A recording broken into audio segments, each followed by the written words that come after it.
Let's get going, shall we?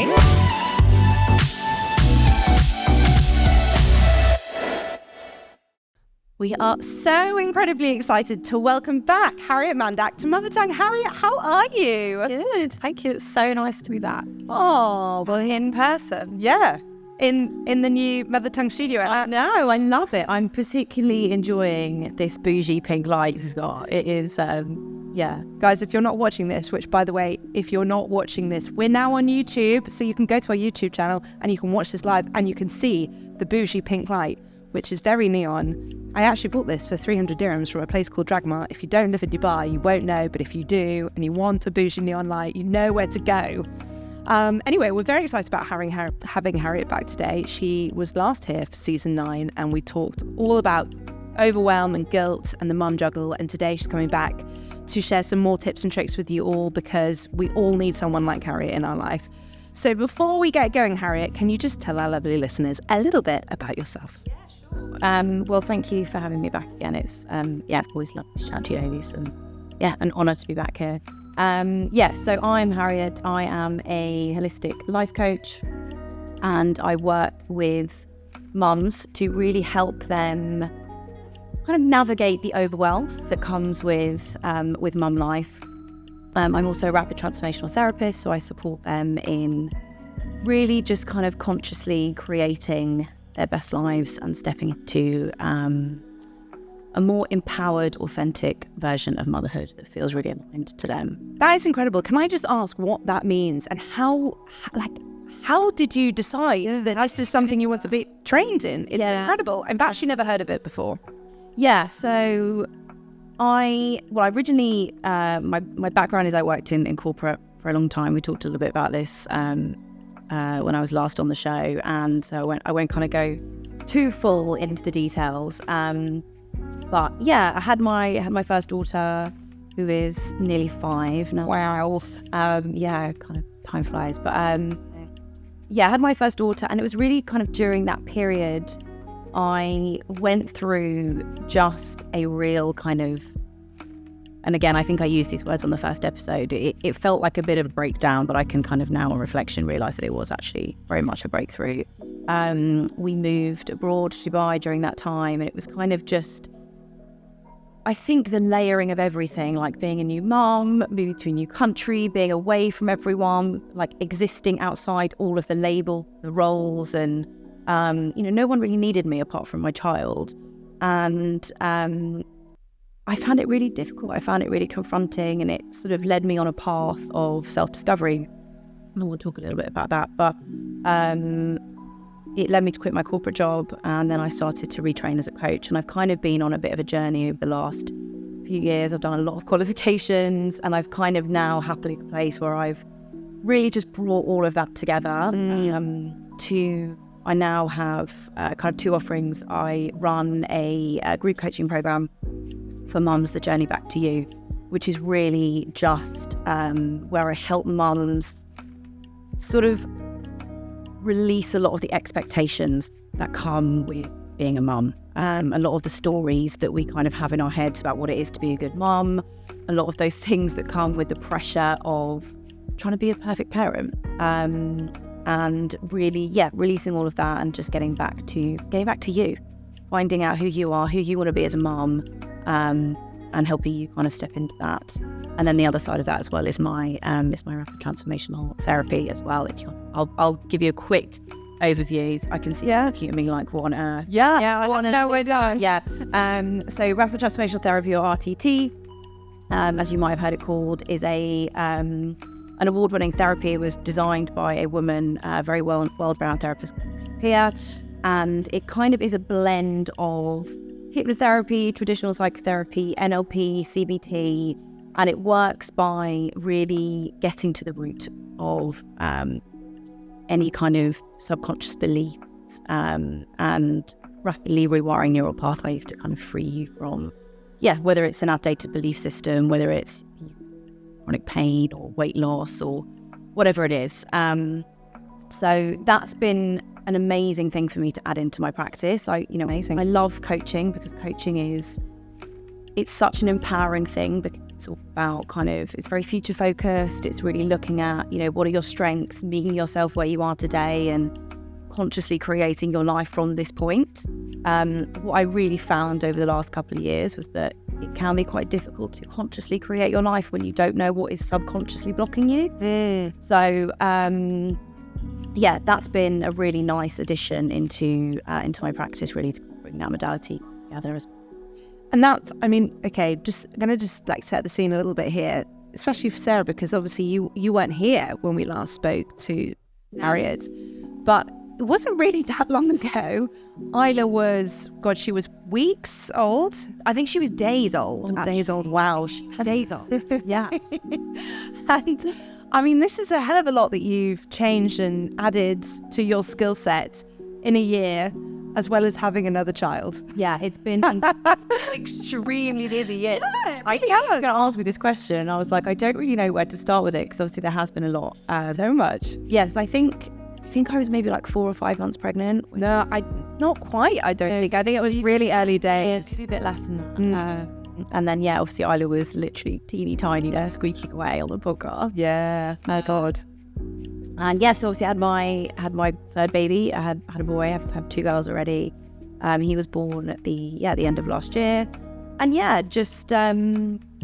it's been a great year for me in terms of just really stepping into my power, I think, as well. Finished my RTT qualification, launched my group program, ran the first round of that, which was amazingly successful. I've actually launched the second round, just opened today. It's open for a couple of weeks. We start in a few weeks. I've also started running in-person retreats as well.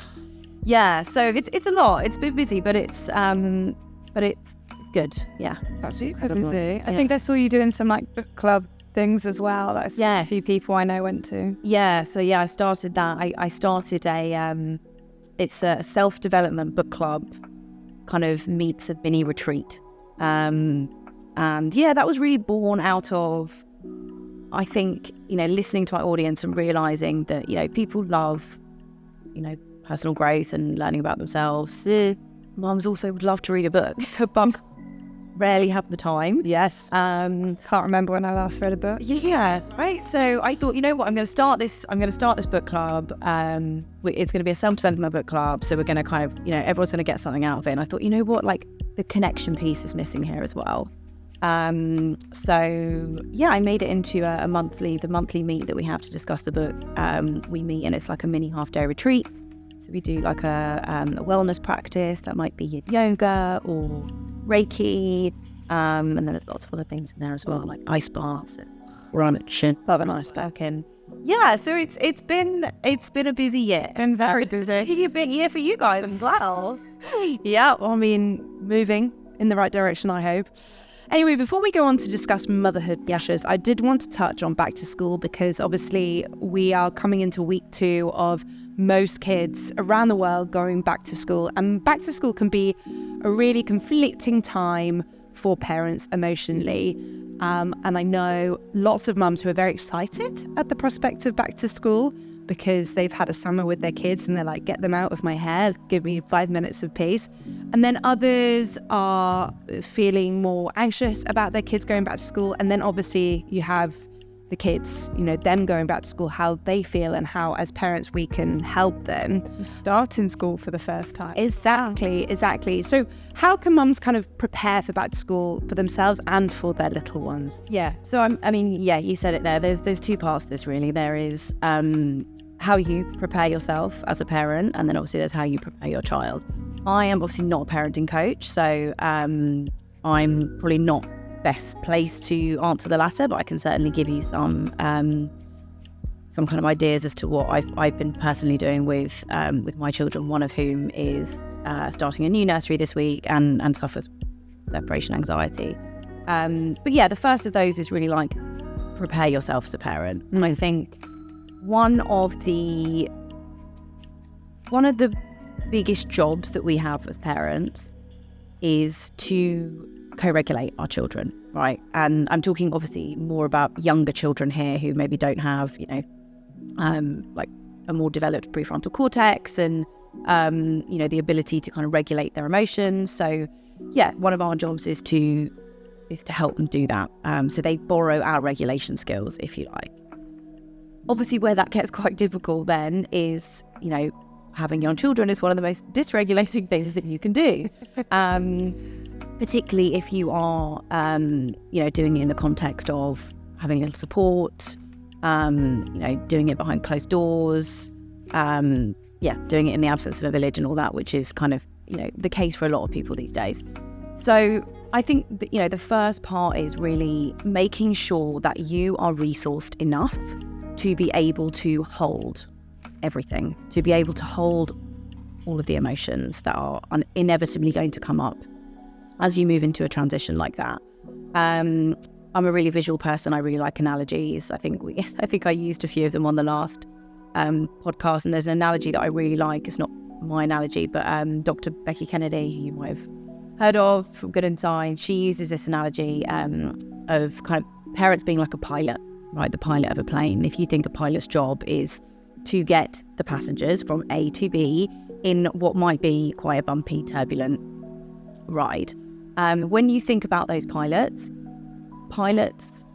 always board the plane first, right? You don't ever see a pilot rushing onto a plane when everyone's boarded going, right, guys, it's okay, don't worry, I've got this, like, let's go. If you saw that, you'd probably think like, fuck, get me off. You know, so using that analogy, like, you know, pilots do what they have to do. They do what they have to do to resource themselves enough to get passengers from point A to point B amidst what might be, quite a bumpy, turbulent ride.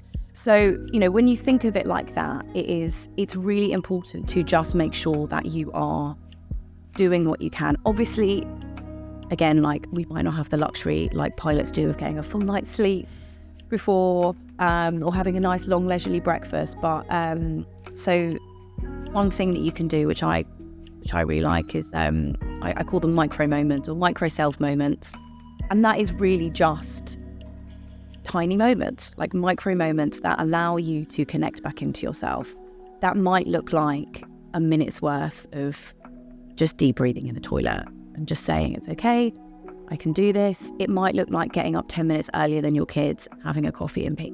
It might look like finding time to, get up earlier and do a workout if that's what feels good to you, right? It's about what feels good to you and about what is going to make you feel, nurtured and nourished enough to get you through, not necessarily get you through the whole day, just get you through the next hour.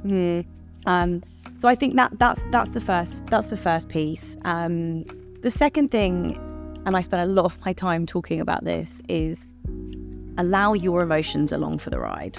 That was going to be my question, because if you're upset and emotional, is that going to then come across to your child, and then you're upset, so they're going to be worried and nervous that you're upset about? Yeah, it's a great question. So I think, look, yes, our children absolutely pick up on our energy. If we are anxious and stressed and a bit flappy, you know, they're going to take that in by osmosis. So, you know, again, thinking back to the pilot, like, you have to embody your sturdy leader, you know, in this process. However, that doesn't mean shove down your emotions. It doesn't mean ignore them. They're allowed to be there. And this is general advice for life, not just for a transition, right? I think one of the, it's not even actually parents, but, you know, one of the biggest issues that we face, I think, of our generation is we kind of tend to stuff a lot of our emotions down. You know, parents do that. Obviously, we don't often have the luxury of time to kind of really sit with a lot of what we're feeling. But a lot of that also has to do with the ways in which we were brought up, and the ways in which we were taught to kind of internalize our emotions. And, you know, what happens with that is they just get stuffed down, shoved down, and then something happens, your child will trigger you, and it will tip you over the edge, and they'll all burst out. So we have to get better at acknowledging what we're feeling. And again, when you think about like the plane analogy, you can kind of think about like your emotions being the passengers, right? Like they're allowed to be there. Yeah. You know, but you are driving the plane. Like, you know, you might have, you know, I don't know, you might be like a Las Vegas flight and you've got some rowdy stags, you know, like, you know, that or, you know, you might have some anxious passengers on the plane. Like, they're allowed to be there. They have a voice, but you are in control. You are driving the plane. So I think, you know, in that scenario, right, just allowing yourself some space to go, it's okay, I'm anxious, but I can do this. I see you anxiety, like, or I see you sadness. And that in itself allows you the space to separate from the emotion, which is very often what fuels it. You know, our emotions themselves don't cause us problems. Our resistance to them causes problems. So, and I think that, you know, the third thing to say with that as well, within this whole thing as well, is that two things can be true, right? This is something that I say to my clients all the time. Two things can be true. You can feel sad, but also feel grateful. You can feel anxious, but also feel resilient. Like, you can grieve for, you can feel joy for your child that they're reaching a big milestone, i.e. starting school, whilst also feeling a deep sense of personal loss that they need you a little bit less. You know, you can hold the complexity of those two things at once. And I think this is something that I see really often, is that particularly when it comes to, you know, these emotions that we kind of pathologize, right, as being bad or negative, we think we shouldn't be feeling them. And, you know, we internalize that, and then we think, oh, I shouldn't be feeling this, like, I'll just push it down. Like, no, like, you know, it's okay to feel that way. And, you know, holding space for those things to be true at one time is really powerful. It's actually a term in maternal psychology. It's called maternal ambivalence. I actually teach this inside my Journey Back to You course, but it essentially means just that. It means knowing that you can hold two contradictory emotions at once. And, you know, we have lots of studies actually that show that people, you know, mothers who embrace kind of maternal ambivalence as part of their motherhood journey have much lower rates of anxiety, depression, like all-pervasive guilt. So, you know, it's really, really important stuff, right? Just, you know, life is not all sunshine and rainbows, and, you know, it's not all black and white. A lot of it is lived in the grey. So yeah, I think in summary, those three things, right? Like micro moments to resource yourself enough, you know, through the transitions. Allow your emotions to be there. Like, don't, you know, they're allowed to come along for the ride. And yeah, two things can be true at once. I love that. And I mean, on the topic of back to school and actually school itself, so we're now getting into what I like to call the silly season. And I feel like now it's kind of, you're looking down the barrel at the end of the year, and within that there's Halloween, there is then November, which is basically now festive, and then you have 1st of December hits, and then it's literally like Christmas countdown. And I feel like with school and all the different days that people have, book days and red colour day and everything else in between, then the social media pressures of people doing like Halloween boxes, didn't know that was a thing last year, house decorations, parties, 1st of December boxes, and all, there's just so much going on, so much you have to prepare for, Christmas presents for the teachers, the list goes on. And then on top of that, if you're a working mum, like we all are, you have work on top of that. And I mean, I remember November last year, I mean, I was very close to having a complete mental breakdown, and I had to then put my phone in the safe for 5 days and ignore it and come back down to earth. But it happens to a lot of mums.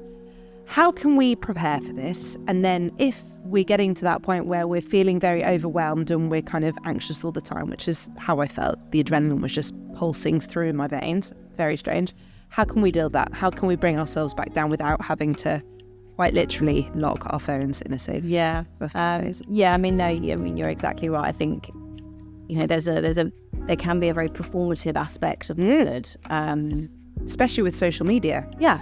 You know, that's one of the biggest pressures of modern parenting, right? Is how visible. Yeah. You know, how visible it is, and the pressure to kind of, the pressure to do it all, and, you know, be that mum that, does it all. And I think this ultimately, I guess, two answers to your question. One, in terms of like the pressures and the social pressures and doing all of that, that's always going to come down to priorities, right? And priorities is always going to come down to values. And again, this is a lot of what I teach inside the Journey Back to You, which is essentially kind of the de-pedestal, like removing on a pedestal this kind of perfect mum image that you have, and really stripping all of that back and going, actually, like, what matters to you? Like, what kind of mum are you? What feels innate to you? And what actually just feels like something you should be doing? So, it's always going to come down to values. That's, whether that's social commitments, whether it's, like the things that you're doing for your child, whether you just choose to go, actually, like, I'm not going to make that out from scratch, I'm just going to order it from Amazon. It's just really understanding like what matters to me. So this is an exercise that I do with all of my one-to-one clients. We do it inside Journey Back to You as well. We actually did it, which is just getting really clear on like what your values are, and like that is the foundation for everything. Because when you know what your values are, and we have like, generally we have like maybe 5 that kind of are really core in our life. They might be integrity or connection or compassion or ambition or travel or health, whatever it is. They're going to look different for everybody. And different times in your life, some might feel more, more important to you, and you might want to dial those ones up. So, I think when it comes to thinking about like the season ahead, is really just that, like really think about, okay, how do you want this to feel? Like, how do you want this next 6 months to feel? How do you want your child to feel? What matters to you? What experiences do you want to have? And just get really good at questioning, like when those expectations pop in and those pressures pop in, really questioning like, okay, does this come from a place of this feels important to me? Or does this come from a place of I'm doing this because I feel like I have to keep up, or I feel like I should? And that can be really difficult to do, right? And again, that's why, coaches and therapists and, I created a program like Journey Back to You to do exactly that, to give you the space to really pick that apart, because it can be quite deeply ingrained. That it can go really far back, from how we were brought up as children, but also like the messages that we receive from society and about what a good mum is. So, and I do think once you're on the hamster wheel, it's very, very hard to jump off it.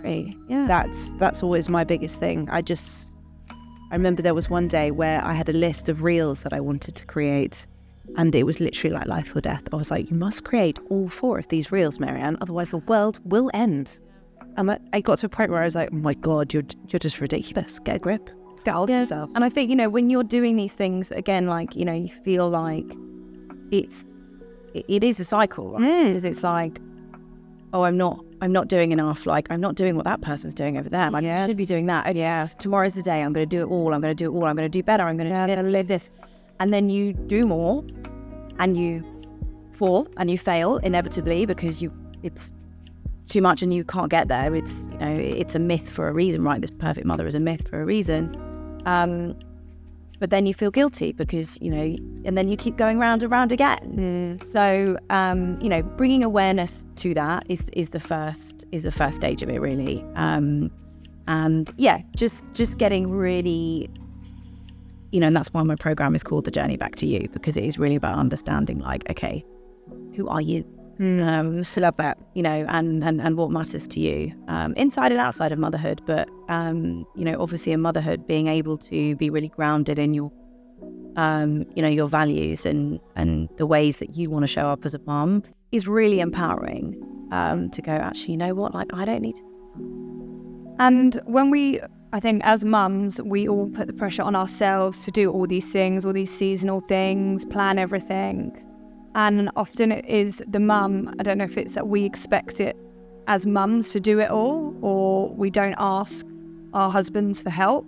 How can we try and have that more fairer partnership with them, to kind of help deal with that mental load? And, if we think things are really important to us, how can we have those conversations with them to share that, because we as mums, we're going on holiday, we pack all the suitcases, we're doing festive things, we do all the Christmas boxes or the Halloween outfits. It just seems to be mum will sort it all out. Yeah, we moved house and guess who did all of that?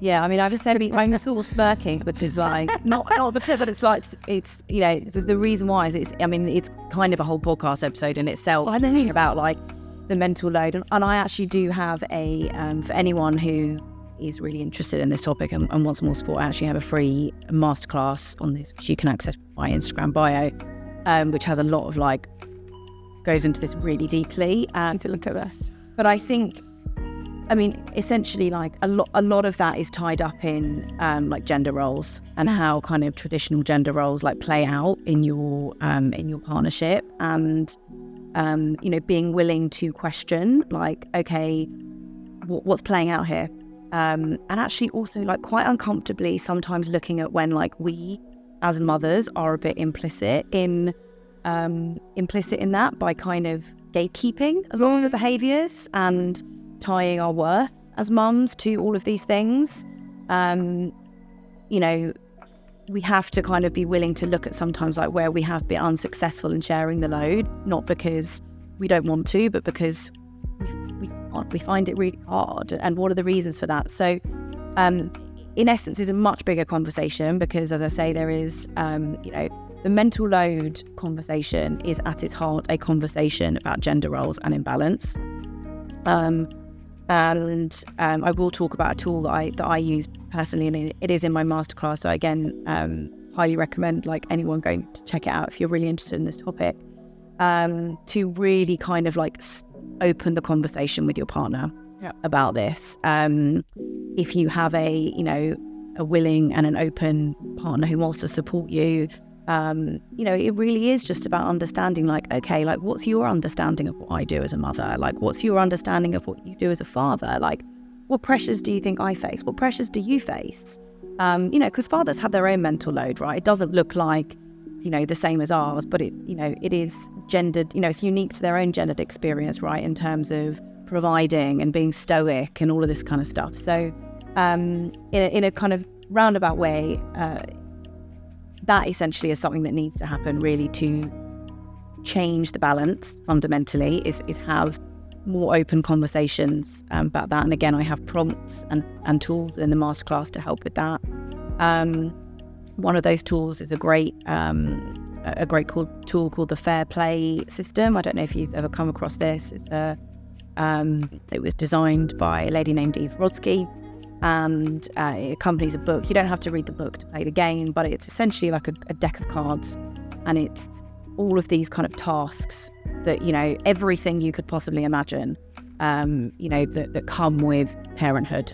And you essentially go through all of the cards and you assign each of them to a partner, and it can be a really interesting exercise because you suddenly realise like, okay, I'm holding like 80 cards here and you're holding 10. Like what needs to shift here? And then actually work out like, okay, where can I maybe support you a little bit in helping you with that? Where can I, as a mother, maybe work at relaxing some of my gatekeeping behaviours and passing that over to you? Again, I go into much more detail on this, but the first place to start always with that conversation is the values piece. As I said, is get on the same page as your partner. Like, have a shared vision for your family. Like what experiences do you want to have? What do you want your children to know? What do you want them to feel in your home? And how do you want to feel as partners? So yeah, there's not really a short answer to that question, because it's a huge topic. Yeah. But yeah, so I will revert everyone to check out my masterclass. My wise card. Do you know what? I'm going to just jump in on that because I actually do think I have a very willing and open husband. And bless him, he really tries. He really, really does. And we constantly have this conversation. And he's very good because he's like, you know, thank you so much for all that you've done and all of this. You know, he really does try. But when I do try and put things on his plate, he forgets. Honestly. And then I feel like I just turn into his mother as well as his wife, and I'm constantly going, have you done this, hun? Have you done this? And he's like, and then sometimes He's like, yeah, no, I did. I rang this person and they didn't pick up. I'm like, sure. So yeah, that's definitely also a topic for another time. I speak to that again in the what I did when in the masterclass was I kind of did like an FAQ of like all of the things that you struggle with when, you know, talking about this. And one of them was like, well, I ask him and then he does it, but he does it wrong. I share this example, and my poor husband won't mind me sharing this example, but I talk about this in the masterclass about how my husband has recently started doing bedtimes, right? So he does the bedtimes for the girls, I do the bedtime for River. He's working from home currently at the moment, so he's around. But yeah, I'll do the bedtime for girls. The first night he did it, he forgot to put a nappy on my toddler. And obviously I'm the one that's then changing the sheets in the middle of the night and, you know, doing all of that. And, you know, I think with that, there is automatically a reaction there sometimes to go, oh, you know what, forget it. Yeah. Like, I'll just do it. That would be me. It's just easier for me to do this. And I think what we have to kind of sit with and understand is that sometimes, like, it's like bringing on any new team member, right? Always going to take them time to get up to speed. And we have like, I was going to say like so many years of maternal practice, but it's not even like even maternal practice. It's almost like it's conditioned into us as women, right? You know, we have so many years of practice of kind of doing these things that, you know, we have to be willing to sometimes allow them to flounder and to fail a little bit. Obviously, there is a trust element there, right, as well, that like if I ask you to do something, I need you to follow through on it. And if they're consistently not following through or failing to do it, then that's when you pick up the conversation again, because you've had the discussion about values and how you want to show up as a dad. You know, if your partner says to you like, okay, if I say to my partner, what kind of dad do you want to be? He's like, I want to be a really present dad. I want to be like really involved, you know, I'm like, okay, cool, all right. And then, you know, 6 months down the line, we're falling back into these patterns. Then have a conversation from a place of, look, you know, you said you wanted to show up in this way, and to be honest, it doesn't look like you're really nailing that. So like, how can we shift things around? You know, it comes from a place of like collaboration rather than a place of like, you said you do this and you're not.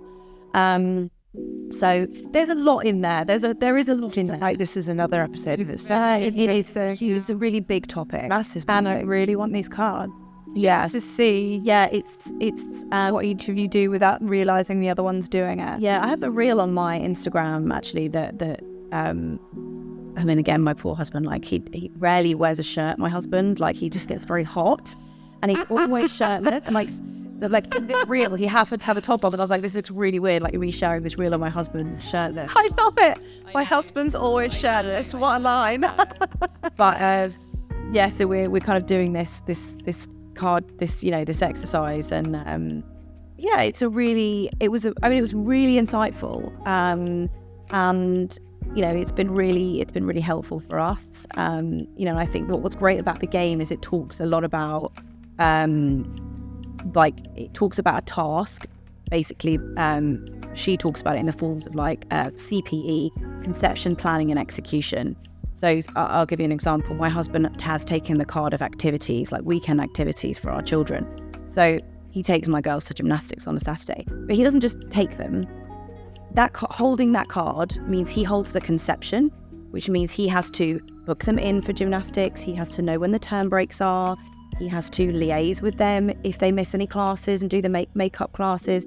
He has to take their snack. He has to take their water bottle. He has to remember their nappy. You know, all of those things. He holds it all, because actually the physical act of taking them doesn't really free up a lot of my time. No. So, you know, it's a really good system, and I love this. Yeah, it's great. It's really great. And I think, you know, what I've seen from myself using it, and a lot of other, you know, a lot of my clients, a lot of my friends have used it, is that, you know, men like a system. Yeah. You know, they like a system and they can really get on board with this. Yeah.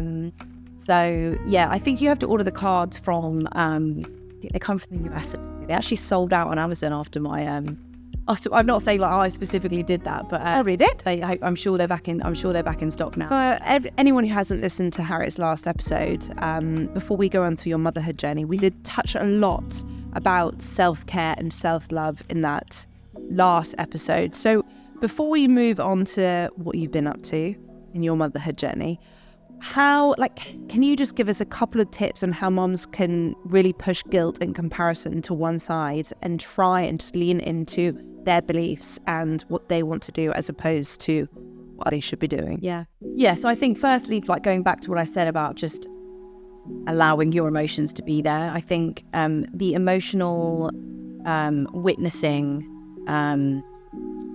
is like one of the biggest things that I teach my clients and that I do in the Journey Back to You program as well, is just allowing yourself to acknowledge what you're feeling at any moment in time. And the process of doing that allows you to create some separation from it. Very often what happens again is, we have all of these experiences as mums, and what happens with guilt, right, is we feel guilty and it can very, very quickly slip into shame. So like guilt is, guilt, for example, is like, this action was bad, this thing I did was wrong, or I don't feel good about this thing. Shame is, I am bad, I am wrong, I am a bad mum, I am failing. And very often with guilt, when we don't speak to it, that's what happens. You slip into shame, and then that internal kind of, inner critic comes up, and that affects your self-esteem, and then you're just in a really bad place. So again, I talk a lot about this on my Instagram. I talk a lot about it with my clients. I'm really, really passionate about like emotional health and learning to see your emotions as data. Like, again, this is, going back to my earlier point, like something that we sort of learn as we grow, that and particularly when we come into motherhood, right, there's this sort of bliss myth, like everything is, when you become a mom, you're really great, you should be really grateful and everything's bliss and everything's lovely. Of course, that is part of the experience, but there is also a huge other part of the experience, again, these contradictory emotions, right? A lot of boredom, a lot of resentment, a lot of anger, a lot of grief, and allowing yourself to witness those emotions creates the separation between you and them. So, and that's a kind of, again, a much bigger topic, but, one of the things I do really regularly with my clients is I get them to set like alarms on their phone and just to check in with themselves. Like, it might be a random time, it might be a really stressful time, like pick up or, whatever it is, and just a moment to go, actually, I'm feeling really tense, or I'm feeling really anxious. Okay, that's fine. You're allowed to be here. I give you permission to be here. And again, like that just creates the separation. And the more we can do that, the more practice we get at being cognizant of what we're feeling and where we're feeling it in our body, the less likely those feelings are to overwhelm us. So I guess bringing that back to guilt specifically, like, just acknowledging, oh, my guilt. Okay, there you are. Checking you're not in shame. So checking you're not in like, I'm a shit mum. I'm a bad mum. Bringing it back to that, like, okay, what's going on here, right? And again, like all emotions are just data. That's all they are. They are just information about something that you're feeling that might need attention. So okay, with guilt, I like to think about guilt in two ways. You have like what I call justified guilt and unjustified guilt. And so justified guilt might look like, I'll give you a recent example. This happened to me today. I was on my phone and I was playing with my daughter, and she got really irate and was like, "Mummy, like you're always on your phone." And immediately I felt really guilty. Like that's a really crap thing to be called out on by your 4-year-old. And then I was like, actually, I should feel guilty about that, because you know what? Connection is one of my top values. And when I'm with my children, I'm not with my children all of the time, and I'm okay with that choice. But when I am with them, I do want to be present with them. So that's justified guilt for me. And actually, what that's good for is it's good for self-connection, because it tells me, okay, you know what? There's a value here that I've moved away from. So what do I need to do to bring myself closer back to that? You know what? Okay, I'm going to put my phone down. I'm going to make sure at dinner times or at this time, I'm just not going to have my phone on me. So in those instances, guilt is a great thing. You can use it as a tool to come closer to yourself, right? And understand, okay, I need to set a boundary. I need to make a shift, whatever it is. again, with compassion, right? Not like, oh, I'm so terrible, I'm such a bad mum. Then you have unjustified guilt. And unjustified guilt is, you know, oh God, I feel so guilty because my kids have watched like 3 hours of TV today. Hey, why do you feel guilty about that? Because it's really bad for their brain, isn't it? And, you know, I really just needed this time to like work. And I you know, feel like I shouldn't have done that. Okay, the moment you hear a should in there, you know that it's unjustified guilt. And actually that is when you have to have that moment of like, okay, actually this is a pressure. This is an outside, external, societal noise that I've internalized. And that's hard. It's really hard to do, right? And again, that's, you know, this is what I do a lot of with my clients. You know, eventually you get really good at that. You know, you get really good at recognizing like, no, actually, like, I don't need to feel guilty about that because I'm really grounded in my values and I'm grounded in who I am as a parent. So I feel okay. And I see you, guilt. That's fine. You're allowed to be there, but I'm not going to listen to you today. And, you know, you can go a step further with that and just really change the language around and just say, you know what, like, I made a choice to go to work today. Like, yes, I feel guilty about, you know, leaving my child at home with the nanny when he's a bit sick, but work is important to me and I've made a choice to go to work today. And again, going back to that two things can be true thing as well, right? Like, you can feel guilty, but also know that something is good for you.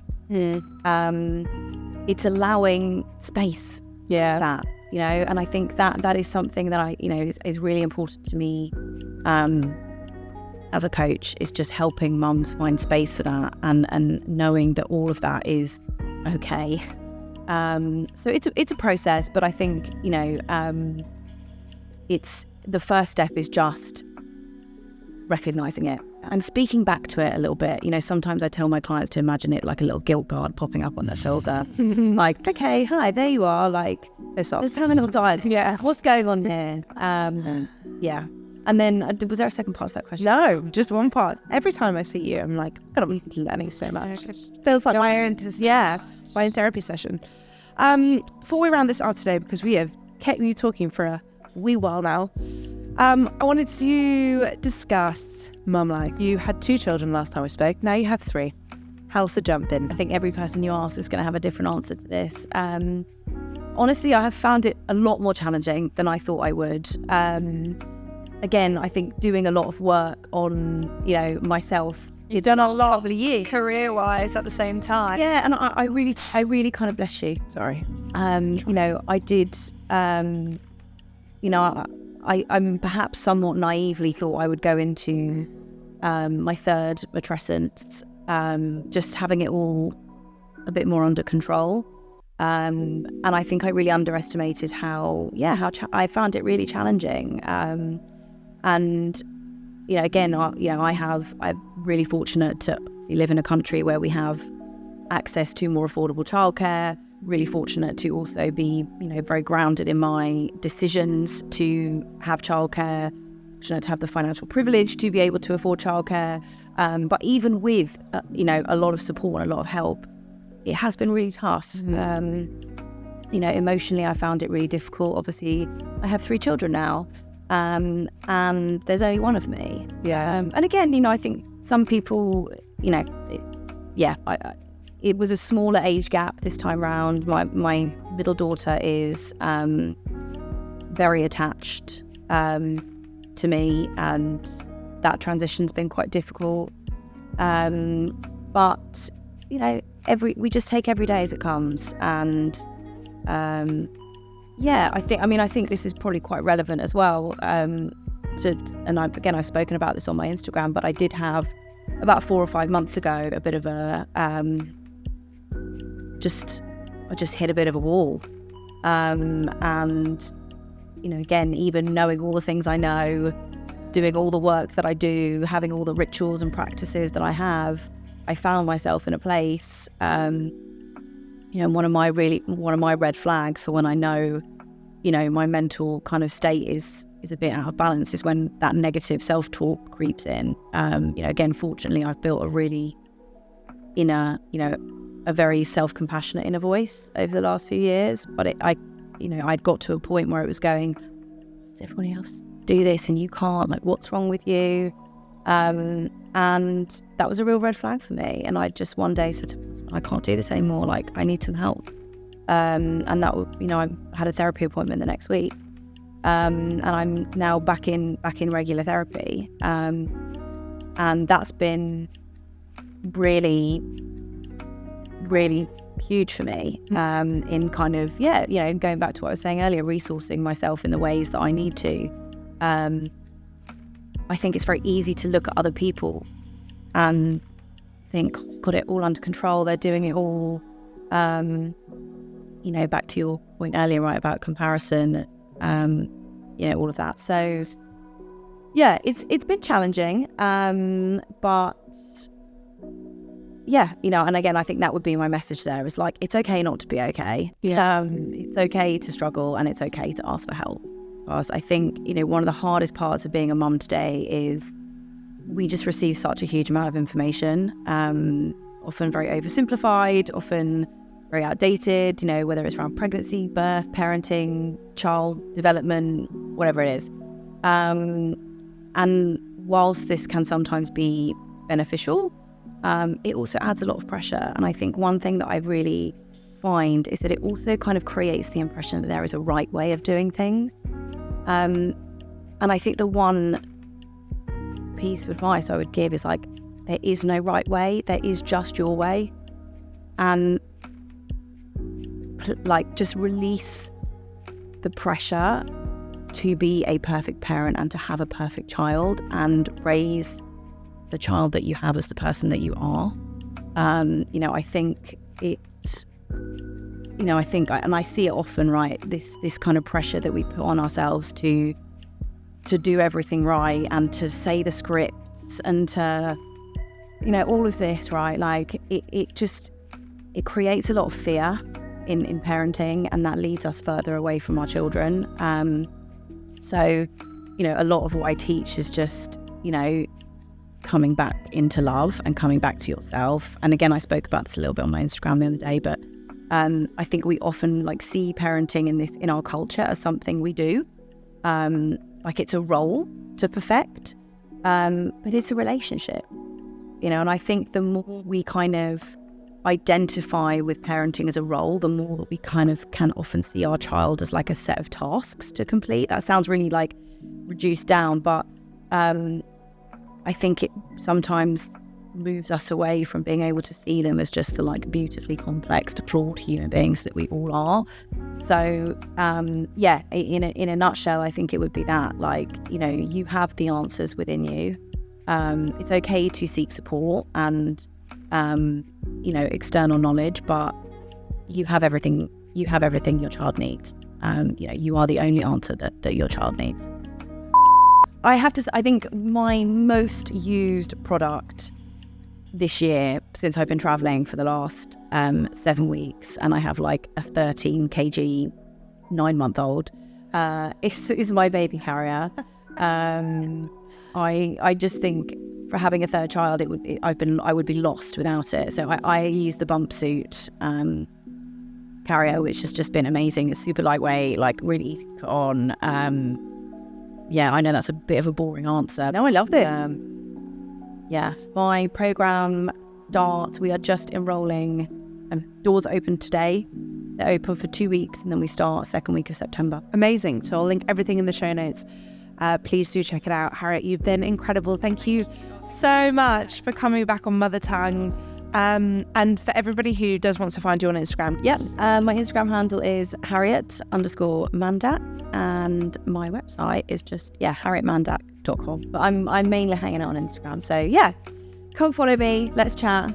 I'd love to see everyone there. And as always, everyone, please feel free to rate, review and subscribe. We always love to hear from you, so feel free to leave us a little comment if you loved this episode. And you can find us on Instagram, if you don't know where we are already, at We Are Mother Tongue. Until next time, Harriet, thank you so much. You've been incredible. What a fountain of knowledge you are. We'll definitely be having you back. And have a lovely evening. Bye.